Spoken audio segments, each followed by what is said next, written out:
বর্তমান সমাজে আমাদের সন্তান যারা আছে, যুবক যারা আছে, অধিকাংশই বর্তমানে মা বাবার সাথে ভালো ব্যবহার করে। কথা বলুন, ঠিক না বেঠিক? অধিকাংশই আছে মা বাবার সাথে সুন্দর আচরণ করে না, ভালো ব্যবহার করে না। আবার অনেক মা বাবাও আছি সন্তানকে সঠিক পথে পরিচালিত করতে পারি না। কথা বলুন, ঠিক কিনা? সন্তানকে কোন পথে পরিচালিত করতে হবে এটা আমরাও জানি না, জানলেও মানি না।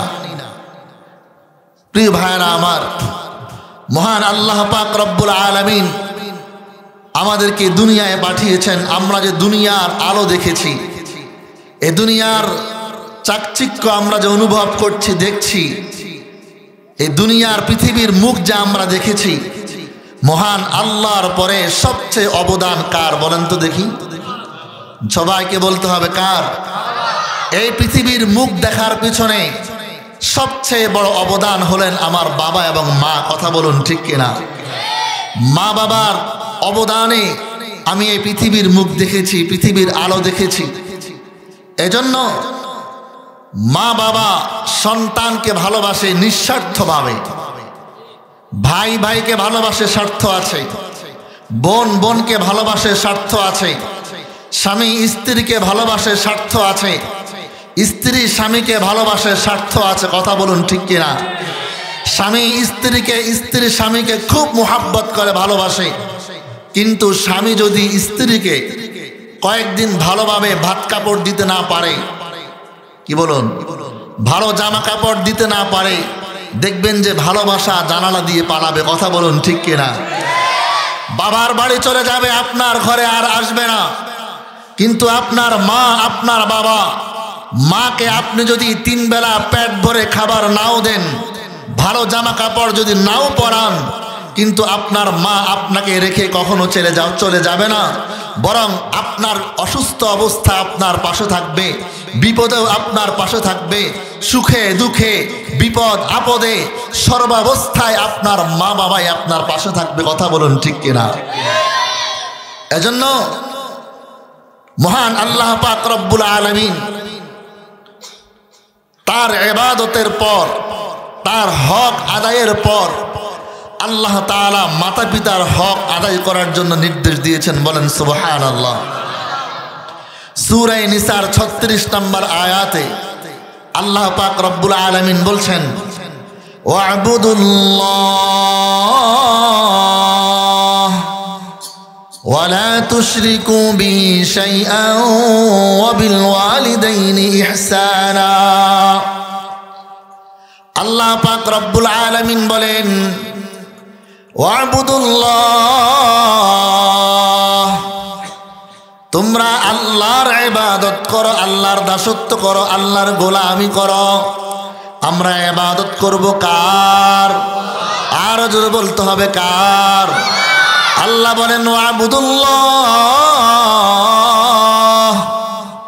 তোমরা আল্লাহর ইবাদত করো, ওয়া লা তুশরিকু বিহি শাইআ, সাবধান, আল্লাহর সাথে কাউকে শরীক করিও না। শিরিকের ইবাদত, শিরিক মিশ্রিত ইবাদত আল্লাহর কাছে কখনো কবুল হয় না। এজন্য মহান আল্লাহ সূরা লুকমানের 13 নম্বর আয়াতে বলেছেন, ইন্নাশ শিরকা লাযুলমুন আযীম। এই শিরিক হলো আল্লাহর কাছে সবচেয়ে বড় জুলুম, সবচেয়ে বড় অত্যাচার। এজন্য দোস্ত, আল্লাহ বলেন তোমরা আল্লাহর ইবাদত করো, আল্লাহর সাথে কাউকে শরীক করো না। ওয়াবিল ওয়ালিদাইনি ইহসানা, আর তোমরা তোমাদের পিতা মাতার সাথে সদ্ব্যবহার করবে। বলেন সুবহানাল্লাহ। তাহলে সূরা নিসার 36 নম্বর আয়াতে আল্লাহর ইবাদতের পর, আল্লাহর হক আদায়ের পর, হক হলো 2টি। কয়টি বলেন? একটা হলো হুকুকুল্লাহ, আল্লাহর হক, আরেকটা হলো হুকুকুল ইবাদ, বান্দার হক। তো আল্লাহর হক আদায় ইবাদতের মাধ্যমে, আল্লাহর হক আদায়ের পরেই আল্লাহ বান্দার হকের মধ্যে সর্বপ্রথম আল্লাহ বলেছেন, ওয়াবিল ওয়ালিদাইনি ইহসানা, তুমি তোমার পিতা মাতার সাথে সদ্ব্যবহার করবে। বলেন সুবহানাল্লাহ। মহান আল্লাহ সূরা লুকমানের 14 নম্বর আয়াতে আল্লাহর শুকরিয়া আদায়ের পরেই মা বাবার শুকরিয়া আদায় করতে বলেছেন। বলেন সুবহানাল্লাহ। আল্লাহ বলেন আনিশকুরলি ওয়ালি ওয়ালিদাইক ইলাইয়াল মাসীর। আল্লাহ বললেন আমার বান্দা বান্দিরা তোমরা আমার শুকরিয়া আদায় করো। তুমি নাজু নিয়ামত পাওয়ার পর আমি আল্লাহর তুমি শুকরিয়া আদায় করো। ওয়ালি ওয়ালিদাইক, আর তুমি তোমার মা বাবার শুকরিয়া আদায় করো। মাতা পিতার শুকরিয়া আদায় করবে আমি আল্লাহর শুকরিয়া আদায়ের পর। এজন্য দোস্ত আহবাব, আল্লাহ পাক রব্বুল আলামিন সূরা বনী ইসরাঈলের 23 নম্বর আয়াতের মধ্যে আল্লাহ পাক বলেন ওয়াকাদা রাব্বুকা আল্লা তা'বুদু ইল্লা ইয়্যাহু ওয়া বিল ওয়ালিদাইনি ইহসানা। ও দোস্ত আহবাব, আল্লাহ পাক এই আয়াতের মধ্যেও আল্লাহ পাক আল্লাহর ইবাদতের পর আল্লাহ মা বাবার খেদমত করার নির্দেশ দিয়েছেন। বলেন সুবহানাল্লাহ। আল্লাহ বলেন ওয়াকাদা রাব্বুকা, তোমার রব আদেশ দিয়েছেন, ফয়সালা দিয়েছেন, সিদ্ধান্ত দিয়েছেন। ওয়াকাদা রাব্বুকা আল্লা তা'বুদু ইল্লা ইয়্যাহু, তোমরা আল্লাহ ছাড়া অন্য কারো ইবাদত করবে না। আর ওয়াবিল ওয়ালিদাইনি ইহসানা, তোমরা তোমাদের পিতা মাতার সাথে সদ্ব্যবহার করবে। বলেন সুবহানাল্লাহ।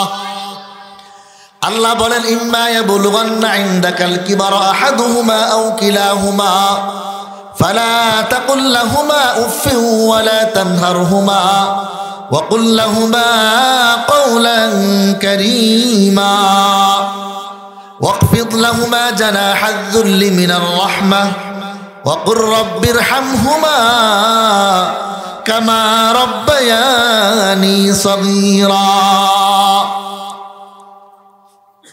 দোস্ত আহবাব খেয়াল করে শুনবেন, এই আয়াত সূরা বনী ইসরাঈলের 23 এবং 24 নম্বর আয়াতের মধ্যে মহান আল্লাহ সন্তানদেরকে পিতামাতার সাথে কেমন আচরণ হবে আল্লাহ পাক রব্বুল আলামিন এখানে 6টি বিষয় বলেছেন। বলেন কয়টি বিষয়? সবাই কথা বলতে হবে, কয়টি বিষয়? আল্লাহ পাক এখানে 6টি বিষয় আল্লাহ পাক উল্লেখ করেছেন। 1 নম্বর আল্লাহ পাক বলেন ওয়াবিল ওয়ালিদাইনি ইহসানা, তোমরা পিতা মাতার সাথে ইহসান করবে, সৎ ব্যবহার করবে, সুন্দর আচরণ করবে। ইহসান কাকে বলা হয়? অর্থাৎ আপনি আপনার জন্য যা পছন্দ করেন, আপনার সন্তানদের জন্য যা পছন্দ করেন, আপনার স্ত্রীর জন্য যা পছন্দ করেন, আপনার ছেলে মেয়েদের জন্য যা পছন্দ করেন। আপনি ঢাকা থেকে এসেছেন, আপনি বিদেশ থেকে এসেছেন, লাকিস ভর্তি আপনি বিপ্রেস ভর্তি জিনিসপত্র নিয়ে এসেছেন সন্তানদের জন্য, স্ত্রীর জন্য। আপনি আপনার মাকেও জিজ্ঞেস করবেন, মা তোমার কি পছন্দ, তোমার কি লাগবে? ও দোস্ত, ইহসান মানে হলো আপনি আপনার জন্য, ছেলে মেয়ের জন্য, মা বাবার জন্য যা পছন্দ করেন, আপনার মা বাবা যা পছন্দ করেন, মা বাবার জন্য তা পছন্দ করা, এটার নাম হলো ইহসান। বিদেশ থেকে এসেছেন আমার যুবক ভাইয়ারা, অনেক সময় আমরা দেখি একটা ব্রিফকেস থাকে আলাদা, কথা বলুন ঠিক কিনা? এটা খোলে না, এটা আলাদা রেখে দেয় স্ত্রীর জন্য, শ্বশুর বাড়ির জন্য আলাদা ওই লাগেজটা শ্বশুর বাড়িতে পাঠিয়ে দেয়। কথা বলুন আছে না নাই? মা বাবার সামনে বাচ্চাদের কথা বলে কেন? এদেরকে উঠে দেন, এদের খেয়াল করেন, এগুলো আলোচনা হওয়া দরকার। কথা বলুন ঠিক কিনা? আল্লাহ বলেন ওয়াবিল ওয়ালিদাইনি ইহসানা, 1 নাম্বার তুমি তোমার পিতা মাতার সাথে ইহসান করবে, সুন্দর আচরণ করবে। ইহসান মানে কি? অর্থাৎ তুমি তোমার জন্য যা পছন্দ করো, তোমার ছেলে মেয়ের জন্য যা পছন্দ করো, তোমার স্ত্রীর জন্য যা পছন্দ করো, তাদের পছন্দনীয় জিনিসগুলো তুমি যেভাবে নিয়ে আসো।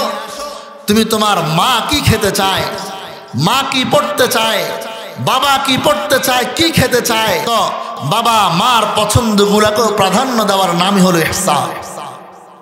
কথাকে বুঝাইতে পেরেছি আমি? শ্বশুর বাড়িতে বস্তা ভরে ফল ফ্রুটস নিয়ে যাবেন, লাগেজ গ্যাস ভর্তি জিনিসপত্র নিয়ে যাবেন, আর জনম দুঃখিনী মা যখন ফোন দিয়ে বলে যে বাবা আমার তো অমুক ফলটা খেতে মনে চেয়েছে, কুলাঙ্গার সন্তান তখন বলে যে আমার পকেটে টাকা নাই। এমন কুলাঙ্গার আছে না নাই? কথা বলেন। মা বাবার খবর রাখে না। আমার মা অবশ্য কথাগুলো শুনছেন। যতবার মাহফিলে আসি মাকে জিজ্ঞেস করি যে মা কি খাবেন, কি লাগবে আপনার। ঢাকা থেকে যদি গাড়ি নিয়ে আসি তো ওখান থেকে মার পছন্দনীয় জিনিসগুলো আমি নিয়ে আসি। এবার আসতো কলিজা নিয়ে এসেছি। আমার মা কালো আঙ্গুর পছন্দ করেন। আমি যখন মাদ্রাসায় পড়তাম একদিন শুনেছি যে আমার মা কালো আঙ্গুর পছন্দ করেন। এজন্য আমি মনে হয় এই মাহফিলের সিজনে 5-7 কেজির কম আনি নেই। কালো আঙ্গুর যখনই আসি আমার মায়ের জন্য আমি কালো আঙ্গুর নিয়ে আসি। এবারও 1 কেজির বেশি আনছি মোশাররফ ভাইয়ের দোকান থেকে।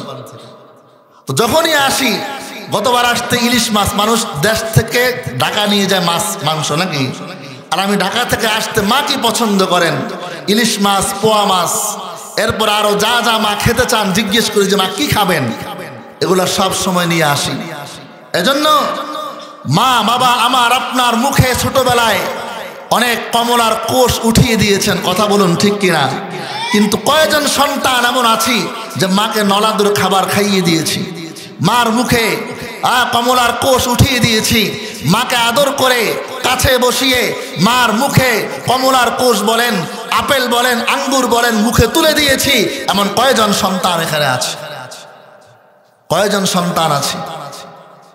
এজন্য একটু আগেও বলেছি দুনিয়ার সবাই ভালোবাসবে আপনাকে স্বার্থের জন্য। স্বার্থ নাই, ভালোবাসাও নাই। আর একমাত্র মা যিনি আপনাকে ভালোবাসবেন নিঃস্বার্থভাবে। সন্তানের অসুখ বিসুখ হলে, সন্তান বিপদে পড়লে সবার আগে কার জানা হয়? কথা বলুন।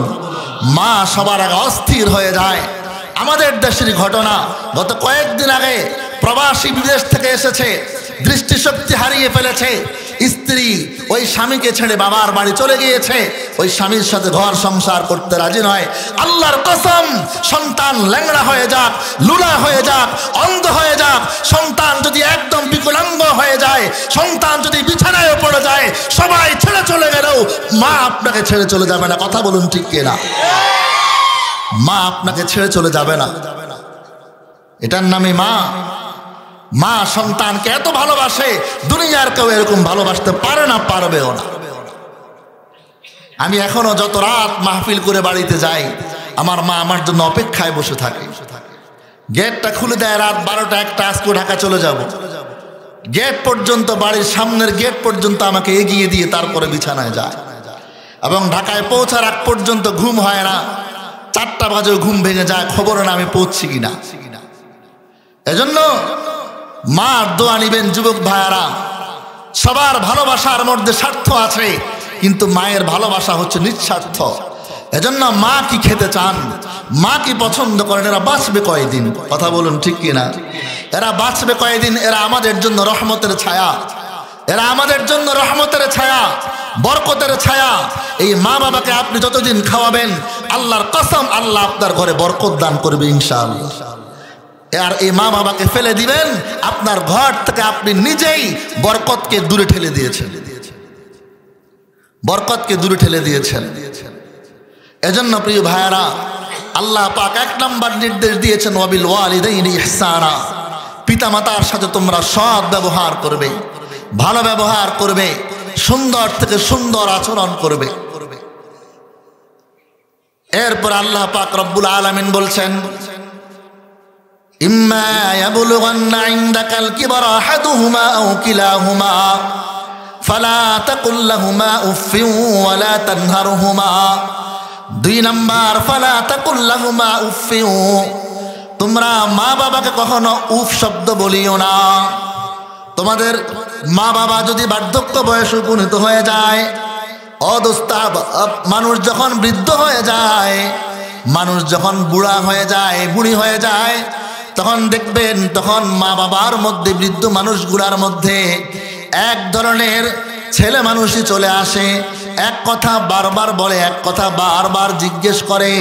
ও দোস্ত আহবাব, এজন্য আল্লাহ বলেন তোমার মা বাবা যখন বৃদ্ধ হয়ে যাবেন, ফালা তাকুল লাহুমা উফফিন, ও সন্তান তুমি তোমার মা বাবার আচরণে কখনো বিরক্তি ভাব প্রকাশ করে উফ বলিও না, উফ শব্দ ব্যবহার করো না। এক কথায় বিরক্তিমূলক কোনো শব্দ তুমি তোমার মা বাবার সামনে ব্যবহার করো না। আজকাল আমরা তো করে থাকি, মা বাবার আচরণে বিরক্ত হয়ে যায়, অথচ যারা এখন সন্তানের বাবা মা হয়েছি, সন্তান এক কথা 10 বার 5 বার 20 বারও জিজ্ঞেস করে, আমরা কিন্তু বিরক্ত হই না। কথা বলুন ঠিক কিনা? তো আমার মা বাবাও যখন বৃদ্ধ হয়ে যান, তখন তাদের মধ্যে এই আচরণ চলে আসে। এজন্য আল্লাহ বলেন ফালা তাকুল লাহুমা উফ, সাবধান তাদের আচরণে তুমি কখনো বিরক্তিমূলক শব্দ ব্যবহার করো না। ওয়ালা তানহারহুমা, 3 নাম্বার আল্লাহ পাক বলেন কখনো মা বাবাকে ধমক দিয়ে তোমরা কথা বলিও না। সাবধান, মা বাবাকে ধমক দিয়ে কথা বলো না। ও দোস্ত আহবাব, আল্লাহ পাক রব্বুল আলামিন আমাদেরকে নির্দেশ দিয়েছেন তোমরা মা বাবাকে ধমক দিয়ে কথা বলবে না। কিন্তু আজকাল দেখা যায় আমাদের সন্তানগুলো মা বাবার সাথে সুন্দর আচরণ করে না, কথায় কথায় মা বাবাকে ধমক দেয়। আল্লাহু আকবার, আজকে এমন হয়ে গিয়েছে সন্তানরা এমন বুঝায়, মা বাবা একটু কথা বললে বলে যে তুমি চুপ করো, তুমি কি আমার চেয়ে বেশি বুঝো নাকি? কথা বলুন, বলে কি বলে না? ও দোস্ত, বুঝায় আমি হলাম বড় জ্ঞানী। বাবাকে ধমক দিয়ে কথা বলতে দেয় না, মাকে ধমক দিয়ে চুপ করিয়ে দেয়, কথা বলতে দেয় না।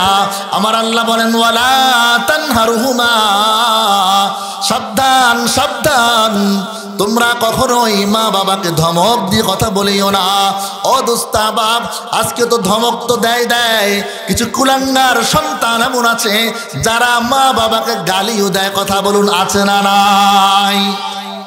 মা বাবাকে গালি দিয়ে কথা বলে, অথচ আমার পয়গম্বর হাদিসে পাকে বলেন, বুখারী শরীফ হাদিস নাম্বার 5973, আমার পয়গম্বর হাদিসে পাকে বলেন মিনাল কাবাইরি শাতমুর রাজুলি ওয়ালিদাইহি, অন্য রাওয়ায়াতে এসেছে ইন্না মিন আকবারিল কাবাইরি আইয়ালআনার রাজুলু ওয়ালিদাইহি।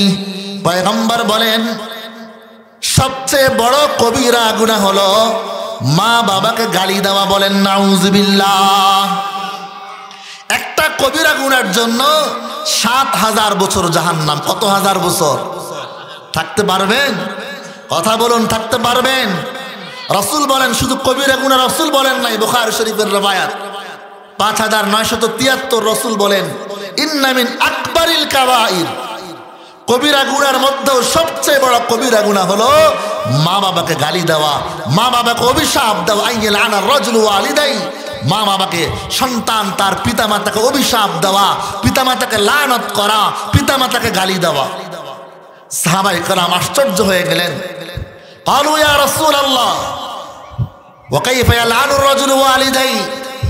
সাহাবায়ে কেরাম হতভম্ব হয়ে গেলেন, আশ্চর্য হয়ে গেলেন যে এটাও কি সম্ভব যে সন্তান তার পিতামাতাকে গালি দিবে?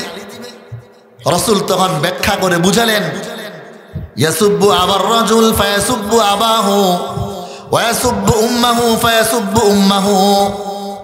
দেখেন পয়গম্বর বললেন, পয়গম্বরের জামানায় পয়গম্বরের দৃষ্টিতেও সন্তান সরাসরি মা বাবাকে গালি দেওয়া, এটা ওনাদের কাছে সাহাবায়ে কেরামের কাছে এটা ছিল অসম্ভব। এজন্য রাসূল ইনডাইরেক্টলি বুঝাইলেন, ডাইরেক্টলি বুঝান নাই। প্রিয় ভাইয়ারা, আমার পর্দার আড়ালের মা বোনেরা খেয়াল করে বুঝেন। রাসূল বলেন ইয়াসুব্বু আবার রাজুল ফায়াসুব্বু আবাহু। রাসূল বলেন ডাইরেক্টলি কোনো সন্তান তার মা বাবাকে গালি দিবে না, বরং দুইজনের মধ্যে যখন ঝগড়া হবে তো একজন কি করবে, ওই লোকটার বাবাকে গালি দিবে, ওই লোকটার মাকে গালি দিবে, আর ওই লোকটাও তখন তার মা বাবাকে গালি দিবে। তাহলে দ্বিতীয় লোকটাকে তার মা বাবাকে গালি দিল, এই গালি খাওয়ানোর কারণ কে? কথা বলো। সে তার মা বাবাকে গালি দেওয়ার কারণেই তো সে তার মা বাবাকে গালি দিয়েছে। কথা বলুন ঠিক কিনা? বুঝাইতে পারছি আমি? দুইজন ঝগড়া লাগলো। এখন প্রথম ব্যক্তি ঝগড়ার এক পর্যায়ে দ্বিতীয় ব্যক্তিকে তার বাবার নাম ধরে গালি দিল, মায়ের নাম ধরে গালি দিল, সে কি তার নিজের মাকে দিয়েছে, নিজের বাবাকে দিয়েছে? আরেক ব্যক্তির, দ্বিতীয় ব্যক্তির বাবাকে দিয়েছে, মাকে দিয়েছে। এবার ওই লোকটা কি করলো? তাকেও গালি দিল। প্রথম ব্যক্তিকেও মা বাবার নাম ধরে গালি দিয়েছে। তাহলে প্রথম ব্যক্তিটাই তো দ্বিতীয় ব্যক্তিকে, প্রথম ব্যক্তিটাই তার মা বাবাকে গালি খাওয়ানোর কারণ হইল কিনা? কথা বলুন, এটা কি ডাইরেক্ট না ইনডাইরেক্ট? কথা বলুন, ডাইরেক্ট না ইনডাইরেক্ট? ইনডাইরেক্ট, সরাসরি নয়, বরং অন্যের মাধ্যমে সে তার মা বাবাকে গালি খাইয়েছে। রাসূল এটা বুঝিয়েছেন। কিন্তু আজকে তো সরাসরি এমন কুলাঙ্গার সন্তান আছে যারা সরাসরি মা বাবাকে গালি দেয়, এবং সন্তান আছে না নাই? কথা বলুন, আছে না নাই? রাসূল বলেন ইন্না মিন আকবারিল কাবাইর, সাবধান, সবচেয়ে বড় কবিরা গুনাহ হলো মা বাবাকে গালি দেওয়া, মা বাবার সাথে খারাপ আচরণ করা, মা বাবার সামনে খারাপ ভাষায় ধমক দিয়ে কথা বলা। রাসূল বলেন এটা হলো সবচেয়ে বড় কবিরা গুনাহ। সাবধান। এজন্য আমার আল্লাহ বলেন ৩ নম্বর, ওয়ালা তানহারহুমা, তোমরা কখনোই তোমাদের মা বাবাকে ধমক দিয়ে কথা বলিও না। একজনের কথা বলেন নাই, আল্লাহ দুজনের কথাই বলেছেন। বাবা মা দুইজনই দামি সম্পদ, দুইজনই দামি সম্পদ।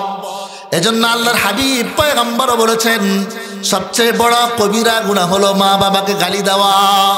ও দোস্ত বাপ, আমার আল্লাহ পাক রব্বুল আলামিন বলেন ওয়ালা তানহারহুমা, ধমক দিয়ে কথা বলিও না। ওয়া কুল লাহুমা কাওলান কারীমা। ৪ নম্বর আল্লাহ বলেন তুমি তোমার মা বাবার সাথে নম্র ভাষায় কথা বলবে, সুন্দরভাবে কথা বলবে, নম্র ভাষায় কথা বলবে, কখনো গরম ভাষায় কথা বলবে না, নরম নরম ভাষায় মার সামনে কথা বলবে। ওয়া কুল লাহুমা কাওলান কারীমা ওয়াকফিজ লাহুমা জানাহাজ যুল্লি মিনার রাহমা। ৫ নম্বরে আল্লাহ পাক রব্বুল আলামিন বলেন তুমি তোমার মা বাবার সামনে তুমি একদম তোমার নম্রতার ডানা তুমি বিছিয়ে দাও, নম্রতার ডানা তুমি বিছিয়ে দাও। অর্থাৎ আল্লাহ পাক বুঝাইলেন এর সন্তান, তুমি বাহিরে বড় মুফতি হতে পারো, বাহিরে বড় বক্তা হতে পারো, বাহিরে বড় তুমি আলেম হতে পারো, তুমি বড় এমপি হতে পারো, মন্ত্রী হতে পারো, মেম্বার হতে পারো, চেয়ারম্যান হতে পারো, বড় ধনী হতে পারো। তোমার এমপিগিরি, মন্ত্রীগিরি, মুফতিগিরি, বক্তাগিরি সব কিছু ঘরের বাহিরে। মায়ের সামনে যখন যাবে সাবধান, সাবধান, মায়ের সামনে কখনো তুমি তোমাকে বড় বলে প্রকাশ করিও না, বড় মুফতিগিরি দেখিও না, বক্তাগিরি দেখায়ও না। ও দোস্তাবাব, আল্লাহ বলেন ওয়াকফিজ লাহুমা জানাহাজ যুল্লি মিনার রাহমা, মায়ের সামনে মাথাটা নত করে দিয়ে নম্র ভাষায়, নম্র ভাষায় নরম নরম সুরে কথা বলো। সুবহানাল্লাহ। বলে ওয়াকফিজ লাহুমা জানাহাজ যুল্লি মিনার রাহমা। তুমি বড় এমপি হতে পারো, মন্ত্রী হতে পারো, মেম্বার চেয়ারম্যান হতে পারো, খতিব হতে পারো, বক্তা হতে পারো, কিন্তু মায়ের সামনে তুমি ছোটবেলার সেই খোকা। কথা বলুন ঠিক কিনা? মায়ের সামনে তুমি খোকাই। এজন্য মার সামনে নিজের বড়ত্ব কখনো প্রকাশ করা যাবে না, নিজের বড়ত্ব কখনো প্রকাশ করা যাবে না, ইজহার করা যাবে না। এগুলা প্রকাশ করার জিনিস মায়ের সামনে না। প্রিয় ভাইয়েরা আমার, এজন্য আল্লাহ পাক রব্বুল আলামিন বলেন যে রহমতের ছায়া, নম্রতার ছায়া দিয়ে তুমি তোমার মাথাটা তোমার মা বাবার সামনে নত করে দাও। আল্লাহু আকবার।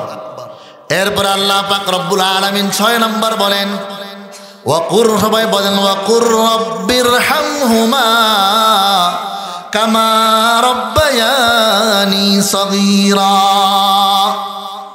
আল্লাহ পাক রব্বুল আলামিন বলেন ৬ নম্বর আল্লাহ পাক বলেন তুমি তোমার মা বাবার জন্য জীবদ্দশায় দোয়া করো, হে আল্লাহ তুমি আমার মা বাবার প্রতি তেমনই রহম করো, দয়া করো, যেভাবে তারা ছোটবেলায় আমার প্রতি রহম করেছেন, দয়া করেছেন, আমাকে লালন পালন করেছেন, আল্লাহু আকবার, আমাকে দুগ্ধ পান করিয়েছেন, আমাকে গর্ভে ধারণ করেছেন, আমাকে লালন পালন করেছেন।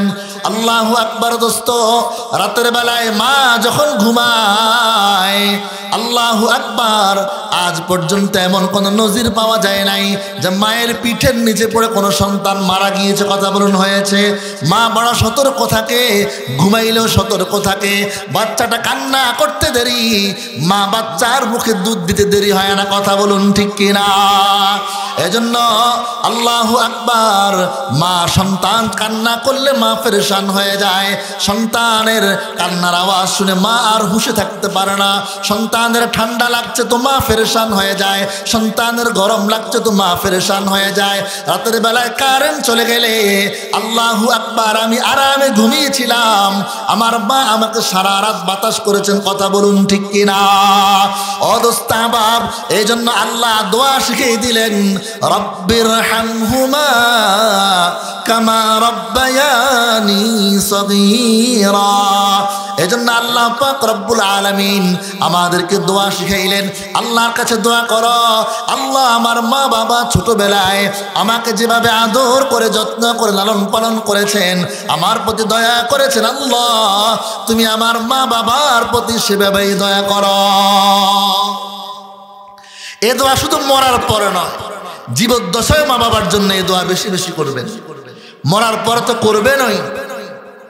এজন্য প্রিয় দোস্ত আহবাব, মা বাবার প্রতি আল্লাহ পাক এই দুইটি আয়াত আমাদেরকে 6টি ইতিবাচক এবং নেতিবাচক নির্দেশ দিয়েছেন। আল্লাহ পাক বলেছেন, মা বাবা, ওয়ালা তাকুল্লাহুমা উফ, উফ শব্দটাও বলবে না। ওয়ালা তানহারহুমা, ধমক দিয়ে কথা বলবে না। বরং মা বাবার সামনে তুমি তোমার বড়ত্ব সব কিছু ছেড়ে দিয়ে নম্র ভাষায় কথা বলো, নম্র ভাষায় কথা বলো। তুমি তোমার বড়ত্ব সব কিছু দূরে ফেলে মায়ের সামনে মাথা নত করে দাও, বাবার সামনে মাথা নত করে দাও। প্রিয় ভাইয়েরা আমার, এজন্য মহান আল্লাহ আমাদেরকে এই দুই আয়াতের মধ্যে মা বাবার সাথে সুন্দর থেকে সুন্দর আচরণ করার নির্দেশ দিয়েছেন। এজন্য আল্লাহ পাক রব্বুল আলামিনের পয়গম্বর, হাদিসে পাকে পয়গম্বর, আল্লাহর ইবাদতের পরে আল্লাহর কাছে সবচেয়ে প্রিয় ইবাদত, সবচেয়ে প্রিয় আমল মা বাবার খেদমতের বিষয়টি আল্লাহ উল্লেখ করেছেন, পয়গম্বর উল্লেখ করেছেন। বলেন সুবহানাল্লাহ। বুখারী শরীফ হাদিস নাম্বার 5970 নম্বর হাদিস। পয়গম্বর হাদিসে পাকে বলেন, قال النبي صلى الله عليه وسلم عن عبد الله بن مسعود رضي الله تعالى عنه قال سألت النبي صلى الله عليه وسلم أي العمل يحب إلى الله تعالى قال الصلاة على وقتها قال ثم أي قال بر الوالدين قال ثم أي قال الجهاد في سبيل الله। প্রিয় ভাইরা আমার, একদিকে মহান আল্লাহ সূরা নিসার 36 নম্বর আয়াত, সূরা বনী ইসরাঈলের 23 এবং 24 নম্বর আয়াত, সূরা লোকমানের 14 নম্বর আয়াত মহান আল্লাহ আল্লাহর ইবাদতের পর, আল্লাহর হুকুমের পর মা বাবার হক আদায় করতে বলেছেন, মা বাবার খেদমত করতে বলেছেন। আর অন্যদিকে হাদিসের মধ্যে আমার পয়গম্বরকে সাহাবী আব্দুল্লাহ ইবনে মাসউদ রাদিয়াল্লাহু তাআলা আনহু জিজ্ঞেস করলেন, ওগো পয়গম্বর, আল্লাহর কাছে সবচেয়ে প্রিয় আমল কোনটি? আইয়ুল আমালি হাব্বু ইলাল্লাহি তাআলা, আল্লাহর কাছে সবচেয়ে প্রিয় আমল কোনটি? পয়গম্বর কি জবাব দিলেন? আসসালাতু আলা ওয়াক্তিহা। রে আব্দুল্লাহ, আল্লাহর কাছে সবচেয়ে প্রিয় আমল হলো ওয়াক্ত মতো, সময় মতো নামাজ পড়া। বলেন সুবহানাল্লাহ। আরো জোরে বলেন না সুবহানাল্লাহ। তাহলে আল্লাহর কাছে সবচেয়ে প্রিয় আমল কি বলেন তো দেখি? ওয়াক্ত মতো নামাজ পড়া, সময় মতো নামাজ পড়া। আজান হয়ে গিয়েছে, আর কোনো কাজ নয়। দুনিয়ার সমস্ত কাজ পিছনে ফেলে, দুনিয়ার সমস্ত ঝামেলা পিছনে ফেলে আল্লাহর বড়ত্বের ডাক চলে এসেছে। আল্লাহ মুয়াজ্জিন বলছে আল্লাহু আকবার, আল্লাহু আকবার, আল্লাহ সবচেয়ে বড়, আল্লাহ সবচেয়ে বড়। আর ঘরে বসে থাকার সময় নাই, আর দোকানে বসে থাকার সময় নাই, আর আড্ডায় বসে থাকার সময় নাই, আর খেলাধুলায় ব্যস্ত থাকার সময় নাই। আজান হয়েছে, আল্লাহর বড়ত্বের ডাক চলে এসেছে। মহান আল্লাহর পয়গম্বর বলেন আল্লাহর কাছে সবচেয়ে প্রিয় আমল, পছন্দনীয় আমল হলো ওয়াক্ত মতে নামাজ পড়া। পড়বো তো ইনশাআল্লাহ? যুবক ভাইরা পড়বো তো ইনশাআল্লাহ? আলহামদুলিল্লাহ আমাদের এই মসজিদে এখন মুসল্লি অনেক হয়, আলহামদুলিল্লাহ ফজরের মুসল্লি। আমাদের আল ইত্তেহাদ ইসলামী যুব কাফেলার মাহফিল থেকে শায়েখ মুফতি হারুন ইজহার হাফিজাহুল্লাহ, বড় চমক, একটু পরে হুজুর ইস্তিজা আসবেন। আলহামদুলিল্লাহ বলেন, চমক কিনা কথা বলুন, কথা কয় না? একটু পরে হুজুর ইস্তিজা আসবেন ইনশাআল্লাহ।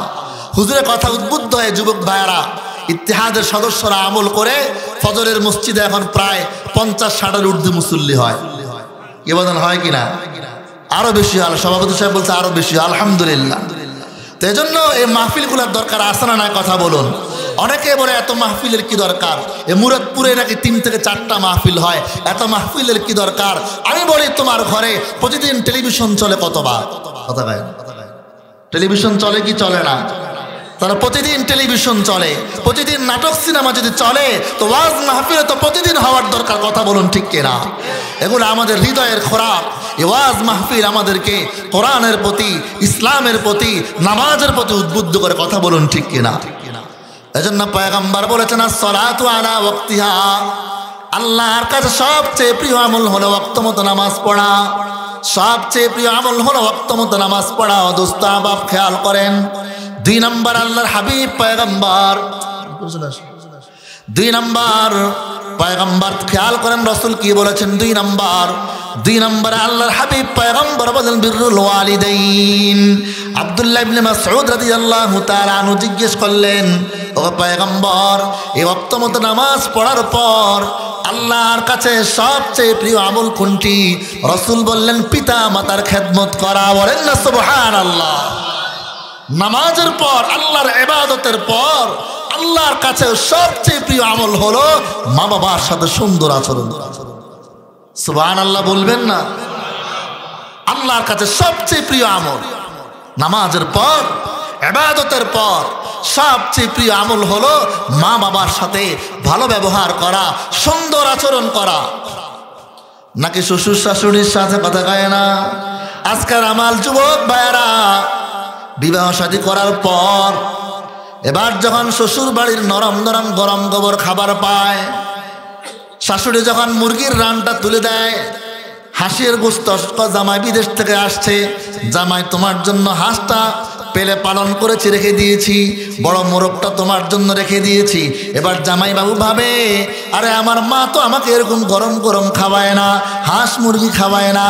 এবার শ্বশুর বাড়ির শাশুড়ির গরম গরম নরম নরম খাবার যখন পেয়ে যায়, বলে যে আমার শাশুড়ি তো আপন, কথা কয় না। এবার আল্লাহু আকবার, শাশুড়িকে আপন মনে করে শ্বশুর বাড়ি ঘন ঘন যায়। কেউ তো আছে শ্বশুর বাড়ি লজিং, কোথায় কথা কয় না, কথা কয় না, লজিং বাড়ি বানায় ফেলে শ্বশুর বাড়িতে, আছে না নাই? ঘন ঘন যায়, যাওয়া দোষ না। ও দোস্ত আহবাব, আল্লাহু আকবার, কত সন্তান এমন আছে বিদেশ থেকে বাড়িতে আসে, বাড়িতে না এসে আগে শ্বশুর বাড়ি যায়, আছে না নাই? কথা কয় না? হায় হায়, অথচ মা অপেক্ষায় থাকে কলিজার টুকরা সন্তানটা আসবে, আগে আমার সন্তান আমার কোলে আসবে। না, চলে যায় শ্বশুর বাড়িতে। কারণ ওই যে গোপন গোপন কিছু জিনিসপত্র এনেছে শালীর জন্য, শালার জন্য, কথা কয় না? হ্যাঁ, শালীর জন্য, শালার জন্য, স্ত্রীর জন্য, যেগুলা হচ্ছে কি বলে, এগুলাকে যেন কি বলে, হঠাৎ করে দেওয়া, ইংলিশে কি বলে, সারপ্রাইজ। হ্যাঁ, সাদত ভাই সারপ্রাইজ, হ্যাঁ, সারপ্রাইজ দেয়, অথচ মাকে সারপ্রাইজ দেয় না। হায় হায়, এজন্য আমার কথাগুলো বাস্তব কথা না অবাস্তব কথা বলেন। রাসূল বলেন আল্লাহর কাছে নামাজের পর সবচেয়ে প্রিয় আমল হলো মা বাবার খেদমত করা। এই শ্বশুর বলেন, শাশুড়ি বলেন, শালা বলেন শালি বলেন, শ্বশুর বাড়ির সকলের মোহাব্বত হলো স্বার্থের মোহাব্বত। জামাই বাবু যতদিন ভালো ভালো খাওয়াবে আর ভালো ভালো আনবে ততদিন ভালো, কথা কয় না? এজন্য দেখবেন জামাই যদি এক ঘরে 3টা 4টা হয়, যে জামাইটা ভালো ভালো খাবার আনে, যে জামাইটা শ্বশুর বাড়ি বেশি বেশি ফল ফ্রুটস নিয়ে যায়, ওটাকে দেখবেন ভালোভাবে আপ্যায়ন করে। কথা বলুন ঠিক কিনা?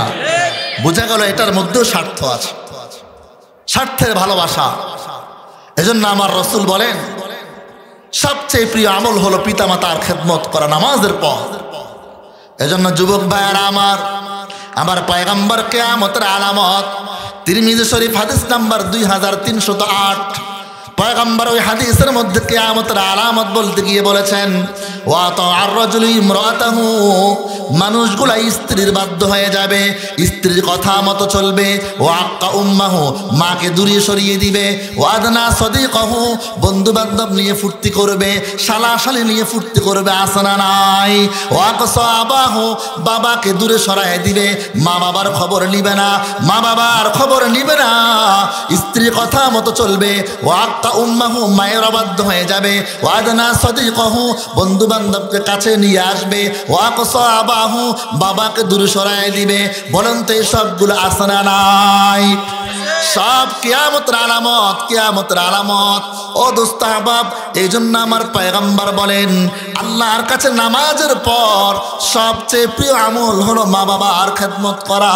এর যুবক, সবার ভালোবাসা স্বার্থের জন্য তুমি এখন শ্বশুর বাড়ির ভালো ভালো খাবার পেয়ে শ্বশুর আলী সবাইকে তুমি এখন শ্বশুর আর শাশুড়িকে তুমি আব্বু আম্মু বলে ডাকো, আর মা বাবাকে বুড়া আর বুড়ি বলে ডাকা। কথা বলেন আসনা নাই? মাকে বলে বুড়া বুড়ি আর বাবাকে বলে বুড়া। আফসোস, আফসোস সকল সন্তানের জন্য। কথাগুলো দিলের কান দিয়ে শুনবেন। এই জন্য দোস্ত আহবাব, আমার পয়গম্বর এই জন্য বলেন আল্লাহর কাছে প্রিয় আমল হলো নামাজের পরে হলো মা বাবার খেদমত। এরপরে জিজ্ঞেস করলেন সুম্মা আইয়ুন, এরপরে আল্লাহর কাছে প্রিয় আমল কোনটি? রাসূল বললেন আল জিহাদু ফি সাবিলিল্লাহ, আল্লাহর রাস্তায় জিহাদ করা। এজন্য আমরা মা বাবার খেদমত করব, আমরা আল্লাহর প্রিয় আমল। আর সন্ত্রাস ভালো করে বুঝতে হবে। আমাদের দেশে আবার অনেকে আছে অযথা বোমা নিক্ষেপ করে, আসনা নাই? কথা বলুন। এটার নাম জিহাদ নয়, এটার নাম সন্ত্রাসী। আলহামদুলিল্লাহ, শায়েখ চলে এসে করে বলে আলহামদুলিল্লাহ। হুজুর চলে এসেছেন, হুজুরের আলোচনা রাখবেন। হুজুরের আলোচনার পর যদি সময় থাকে তাহলে আমি আমার বাকি আলোচনা পেশ করবো ইনশাআল্লাহ। আমি তো আছি আপনাদের এলাকারই সন্তান, তো হুজুরের আলোচনার পরে আমি বাকি আলোচনা পেশ করবো ইনশাআল্লাহ। সকলে থাকবেন এবং আমাদের প্রধান বক্তা রাফি বিন মুনিরও আসবেন। হুজুর চলে এসেছেন, আমরা নেয়ামত পেয়েছি। হুজুরের আলোচনা